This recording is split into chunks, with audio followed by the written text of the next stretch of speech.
The U.S. has called for calm after Iraqi government forces seized the northern city of Kirkuk and key installations from Kurdish control. State Department spokeswoman Heather Nauert urged all parties to avoid further clashes. Iraqi soldiers moved into Kirkuk 3 weeks after the Kurdistan region held a controversial independence referendum.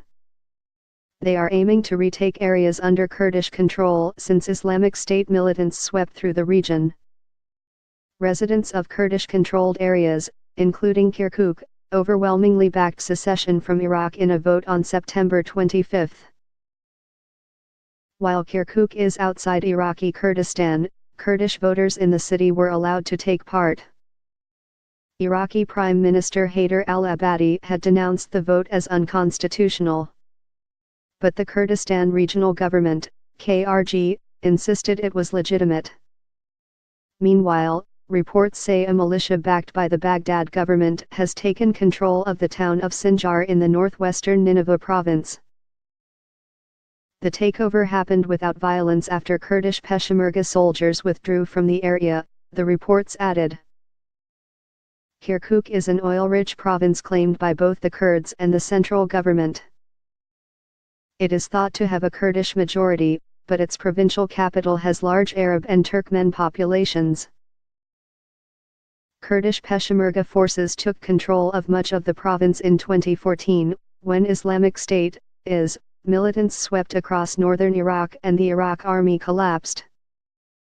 The Iraqi parliament asked Mr. Abadi to deploy troops to Kirkuk and other disputed areas after the referendum result was announced, but he said last week that he would accept them being governed by a joint administration and that he did not want an armed confrontation.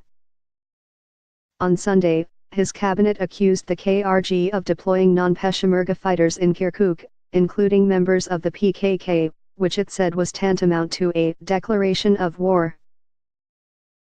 But KRG officials denied this. In a statement on Monday, Ms. Nauert said Washington was very concerned by reports of violence around Kirkuk.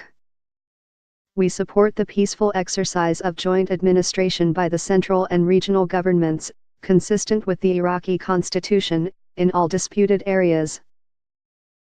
Ms. Nauert said the U.S. was working with officials from all parties to encourage dialogue, warning that there is still much work to be done to defeat ISIS, Islamic State, in Iraq.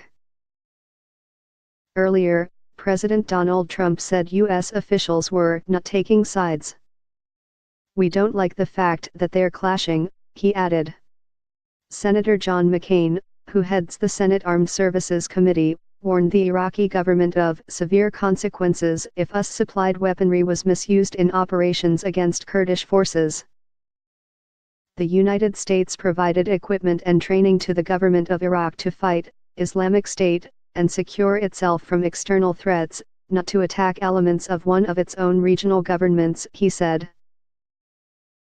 Mr. Abadi said in a statement on Monday that the operation in Kirkuk was necessary to protect the unity of the country, which was in danger of partition because of the referendum. We call upon all citizens to cooperate with our heroic armed forces, which are committed to our strict directives to protect civilians in the first place, and to impose security and order, and to protect state installations and institutions, he added.